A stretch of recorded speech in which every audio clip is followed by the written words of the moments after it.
EPS pension scheme को लेकर केंद्र सरकार और वित्त विभाग से जो है कि बड़ी अपडेट निकल कर आ रही है। केंद्रीय वित्त मंत्री निर्मला सीतारमण के द्वारा ईपीएस पेंशन स्कीम में बड़ी कार्यवाही प्रारंभ कर दी गई है और ईपीएस पेंशन स्कीम और ईपीएस पेंशन स्कीम की रकम को बढ़ाकर जो है कि 7500 रुपये करेगी सरकार। और जो है कि यह सब कुछ होने जा रहा है और इस सब पर जो है कि आज की महत्वपूर्ण अपडेट जो है कि निकल कर आ रही है।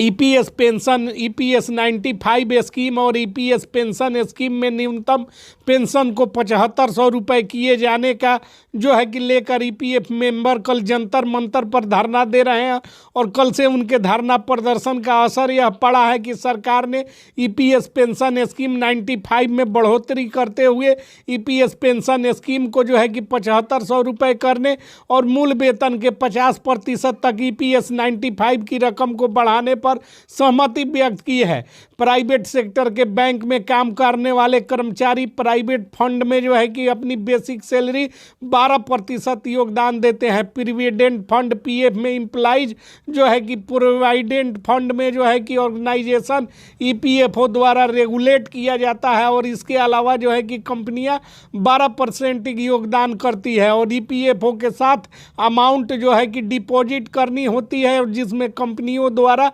दिया जाने वाला पीएफ 2 हिस्सों में बंटता है, 8.33% और कर्मचारी पेमेंट स्कीम ईपीएस का 3.67% ईपीएफ स्कीम में जाता है। साल 2014 से केंद्र सरकार ने ईपीएस 1995 के तहत 1000 रुपये की न्यूनतम पेंशन हर महीने फिक्स कर रखी है और लंबे समय से ईपीएस के तहत पेंशन की रकम को 7500 रुपये महीने करने की मांग पहले से की जा रही थी। पेंशन भोगियों के लिए बनी ईपीएस 1995 नेशनल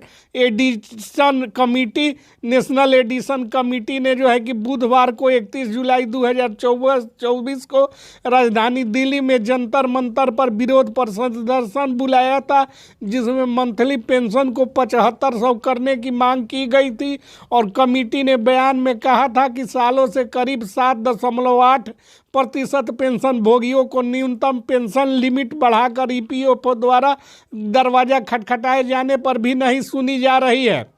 और इसी को लेकर जो है कि प्रधानमंत्री कार्यालय का अपडेट जो है कि हम आपको इस वक्त दे रहे हैं। ईपीएफ और ईपीएस दोनों ही सरकार ईपीएस मिसलेनियस प्रोविडेंट एक्ट 1952 के तहत चलाई जाने वाली रिटायरमेंट बेनिफिट स्कीम है। ईपीएफ कर्मचारी और कंपनी दोनों योगदान देते हैं। ईपीएस में बिना कर्मचारी के योगदान के ही पेंशन मिलती है। अब ईपीएस 95 नेशनल एग्जीक्यूटिव कमेटी के सदस्यों ने सरकार द्वारा अपनी मांग नहीं सुने जाने पर 31 जुलाई को जंतर मंतर पर एक बड़ा प्रदर्शन का फैसला किया था। कमेटी के अध्यक्ष अशोक राउत ने फिलहाल पेंशन भोगियों को 1450 औसतन मंथली पेंशन मिलती है और 3.6 मिलियन पेंशन भोगियों को मात्र 1000 रुपये से कम में गुजारा करना पड़ता है। अब उन सब राजनीतिक पार्टियों को सपोर्ट करने की बात बोले थे जो इनके मामलों को सुलझाएगी और इसी को लेकर केंद्र की मोदी सरकार और निर्मला सीतारमण के तरफ से आ रही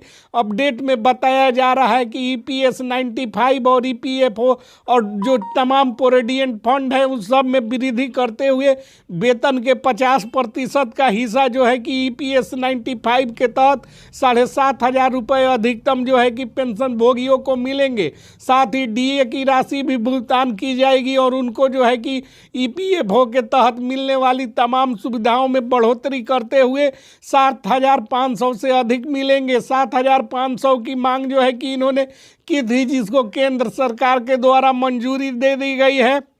और केंद्र की मोदी सरकार और निर्मला सीतारमण ने इस प्रस्ताव को बनाकर केंद्रीय कैबिनेट में मंजूरी के लिए प्रस्तुत करने को हरी झंडी देते हुए ईपीएस 95 को बढ़ाकर 7500 रुपये राशि कर दी जाएगी और जो है कि देश के तमाम जो बुजुर्ग लोग हैं जिनको 60 वर्ष से अधिक उम्र हो गया है और 60 वर्ष तक उम्र के आधार पर ईपीएस की राशि जो है कि 8800 रुपये भी मिलेंगे और साथ ही साथ 80 वर्षों से अधिक उम्र वाले को जो है कि राशि उम्र के आधार पर जो है कि जोड़कर मिलेंगे और जो है कि वह राशि निश्चित तौर पर जो है कि 8800 के करीब पहुंचेगी और उससे अधिक भी ईपीएस की राशि को ईपीएस 95 की राशि को बढ़ाए जाने को केंद्र की सरकार ने मंजूरी दी है। और उम्र का गणना करने के लिए जो है कि वित्त विभाग ने तमाम तरह के नियम और कानूनों को हरी झंडी देते हुए ईपीएस 95 के तहत उम्र के आधार पर समान